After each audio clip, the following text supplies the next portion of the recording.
Please don't send me away, I said. My voice cracked, small and hoarse from years of disuse. Margaret didn't answer. She just adjusted her glasses and stared past me like I was something unpleasant on the floor. It's already arranged, Nathaniel. You'll be in good hands this time. That was the moment I knew she was going to get rid of me. I'd spent 12 years in that basement believing I was too dangerous to live among normal people.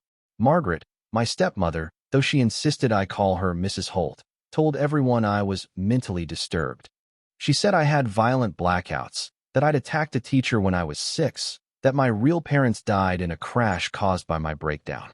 The lies were clinical, precise, rehearsed. And I believed every word. Down there, time had no meaning. The concrete walls dripped with condensation, and the single bulb above my bed flickered so often I started counting its pulses to stay sane. My meals came on a metal tray, cold beans, white bread, soup that smelled faintly of dog food. Every delivery came with her voice. You're lucky I keep you safe down here, Nathaniel. The world doesn't forgive monsters. And I thanked her. For years, I thanked her. When I turned 18, she brought a cupcake with a candle she never lit. Her hands trembled as she set it down. Enjoy your last week here, she said softly. You'll be moved to a permanent facility on Tuesday. I didn't sleep that night. Not because I was afraid of the transfer, but because something in her tone sounded like relief, not compassion. Like she'd finally finished a chore she hated. Then, 2 nights later, the truth came crawling through the ventilation grate. I was lying awake when I heard her voice upstairs. Yes, Roger, Tuesday morning. He won't resist. The papers are perfect. Once he's committed, the trust keeps paying me, same as it has for 12 years. Trust? Paying her? My pulse pounded in my ears. She laughed, a sharp, bitter sound I'd never heard before. $20,000 a month, Roger. Can you imagine? His mother's estate has been my income since the funeral. And once he's out of the picture, it's mine for good. Roger's voice was low, skeptical. What about the doctors? Won't they ask questions? Oh, please, she scoffed. Dr. Lambert forged those evaluations since day one. He's retired now, living on my Christmas bonuses. The boy's so brainwashed he apologizes for crimes that never happened. My throat closed. I pressed closer to the vent. He even cried over a dog I said he killed. She laughed again, the sound like ice cracking. Pathetic. He's the easiest paycheck I've ever had. Every word hit like a hammer. The blackouts, the violence, the medical reports, lies. All of it. For the first time in 12 years, I realized I wasn't sick. I was a prisoner. The anger didn't come all at once. It built, slow and hot, like a fever that burned through every apology I'd ever given her. I wasn't broken. I'd been made to believe I was. I had 3 days until Tuesday.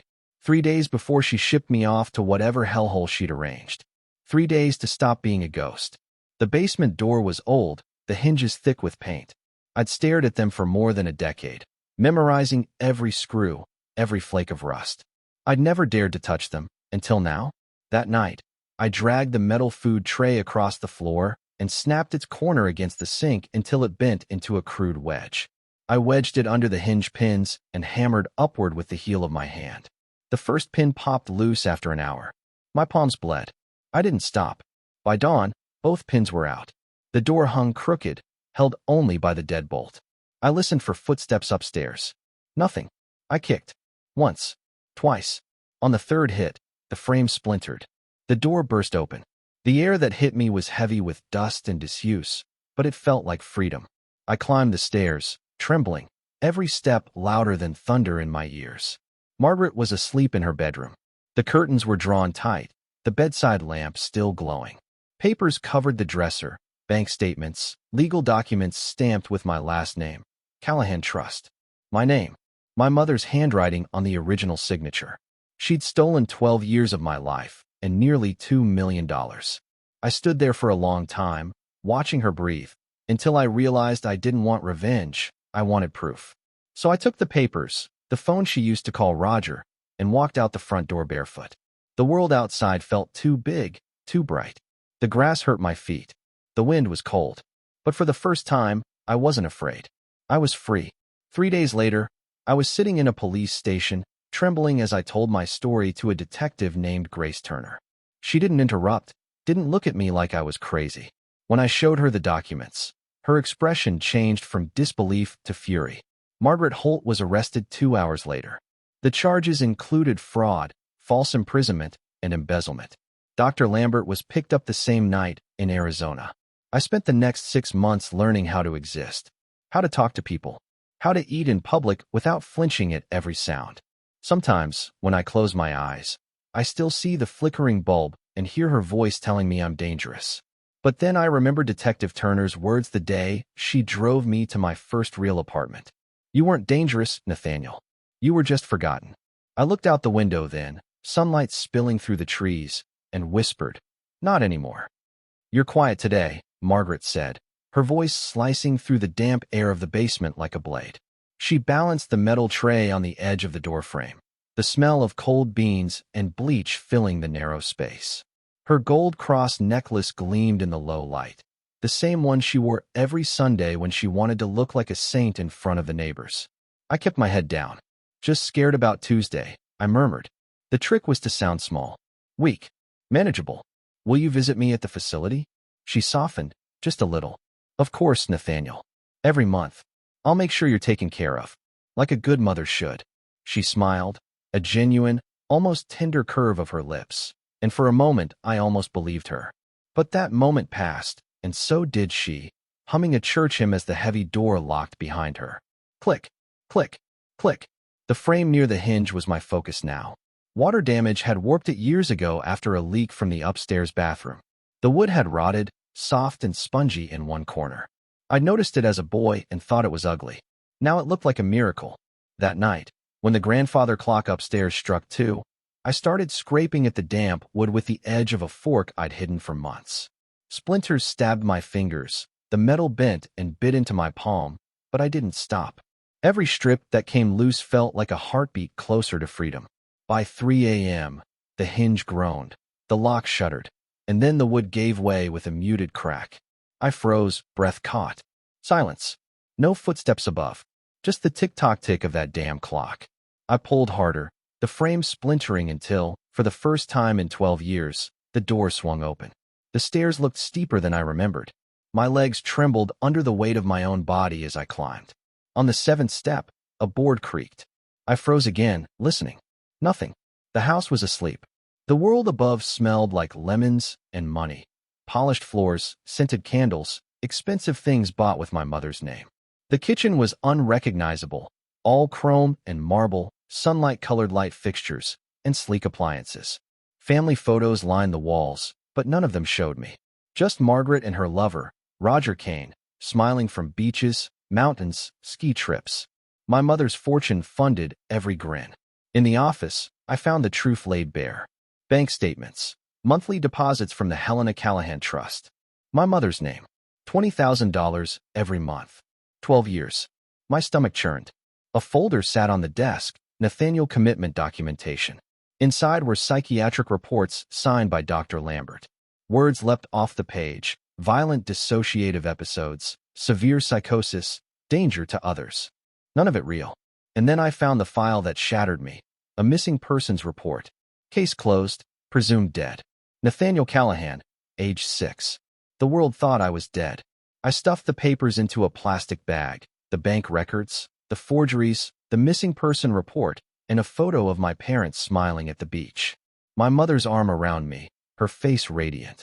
The woman Margaret said had died before I could remember her. I took $60 from Margaret's wallet and clothes from a Goodwill bag in the laundry room. Jeans too big, a flannel shirt that smelled like Roger's cologne, and a baseball cap to hide my face. At the back door, I hesitated. Every instinct screamed that I was dangerous, that I'd hurt someone the moment I stepped outside. But that wasn't my voice. It was hers. I opened the door and stepped into the night. The air hit me like baptism. Cold, sharp, clean. The world smelled alive. Dirt, rain, distant flowers, the faint hum of traffic. I looked up at the stars, and for the first time since I was 6, I saw the sky. I walked for miles, the pavement rough under my thin shoes.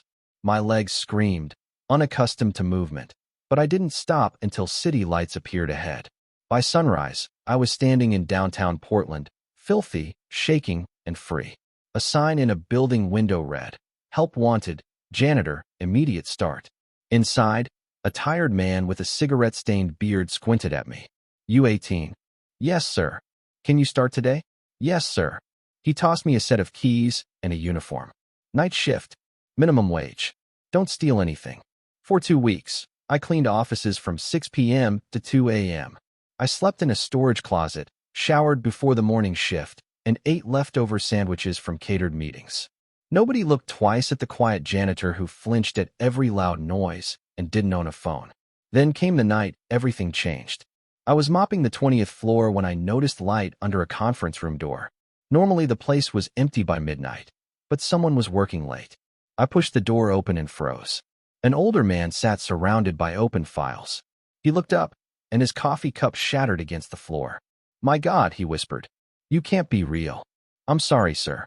I'll clean that up right away. He stood, trembling. Your name? He rasped. What's your name? Nathaniel. Nathaniel Callahan. His eyes widened like he'd seen a ghost. Helena's boy. My knees nearly buckled. You knew my mother?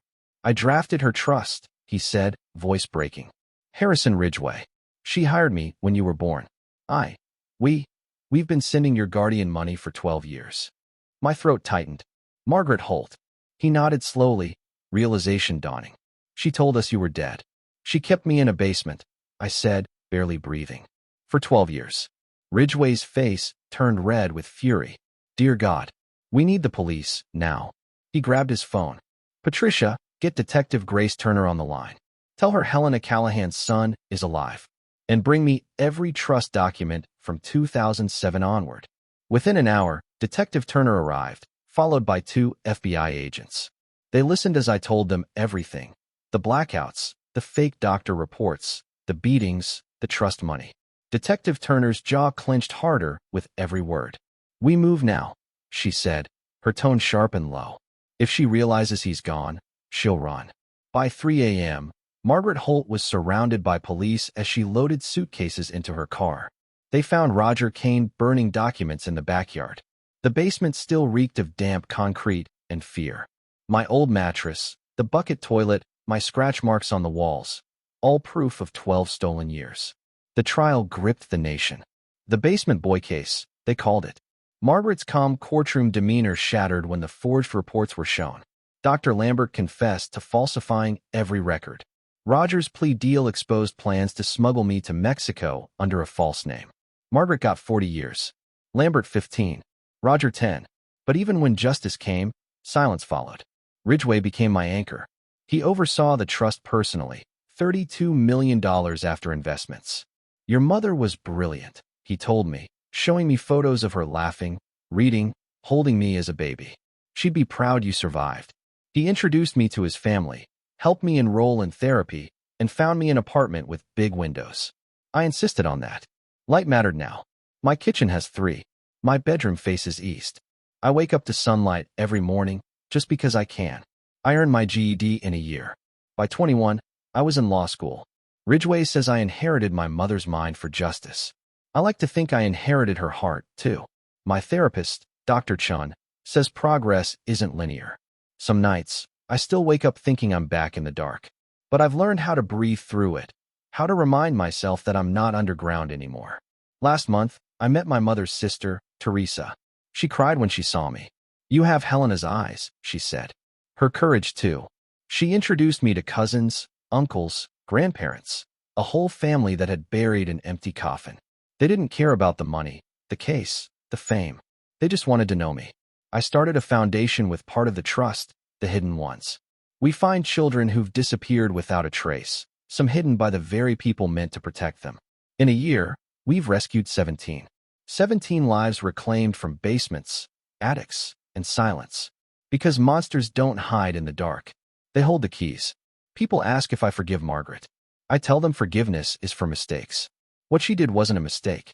It was choice after choice, greed, cruelty, deceit. I don't forgive her, but I don't live in her shadow anymore, either. She took 12 years. She doesn't get another second. I'm Nathaniel Callahan. I survived 12 years underground. And every sunrise, when light floods through my windows, I remember that freedom isn't just stepping outside. It's choosing never to let someone lock your mind again.